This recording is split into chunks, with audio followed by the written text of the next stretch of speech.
Simula ngayon, pag nag-crave ako ng ice cream ay gagawa na lang ako.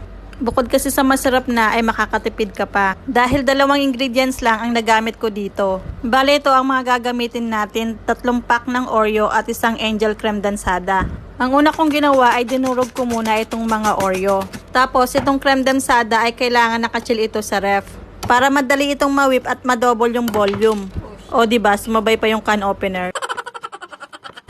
Pinahirapan pa tuloy ako magbukas. Bali magiging ganyan ang ating creme densada kapag naka-chilled sa ref. Yung akin ay 1 day na siya sa ref. Tapos isalin lang natin siya sa isang mixing bowl. Then i-whip ko lang ang aking creme densada gamit ang aking hand mixer hanggang sa madoble siya. Kung nakikita nyo ay unti-unti nang nagbabago yung volume at nagdodoble na yung size. At kapag nagdouble na yung cream ay ilagay na natin dito yung ating Oreo biscuit. Hindi ko na masyadong dinurog itong mga Oreo. Ang gusto ko kasi ay may makakain pa ako na medyo buo-buo. Bali 2 pack at kalahati ang nilagay ko dito. Yung kalahati ay tatoppings ko mamaya. Pwede din kayong gumamit dito ng cream o or kahit na anong fruits o flavor ang gusto nyo. Tapos i-mix mo lang ulit ng mabuti pagkalagay ng mga Oreo. After ma-mix ay takpan muna natin ito at ilagay sa ref for about 1 to 2 hours.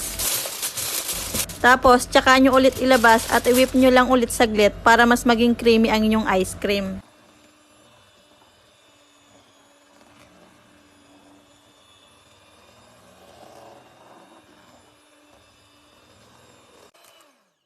Pagkatapos ma-mix ay ilipat na sa container or kahit na anong lalagyan na meron kayo. And then, pina-flatten ko lang para maging pantay siya. Tapos lalagyan ko na siya ng toppings. Ito yung kalahating biscuit ng Oreo na tira ko kanina. Hindi pa to ice cream, ginagawa ko pa lang, gusto ko nang kainin. Tignan nyo naman, itsura pa lang, sarap na.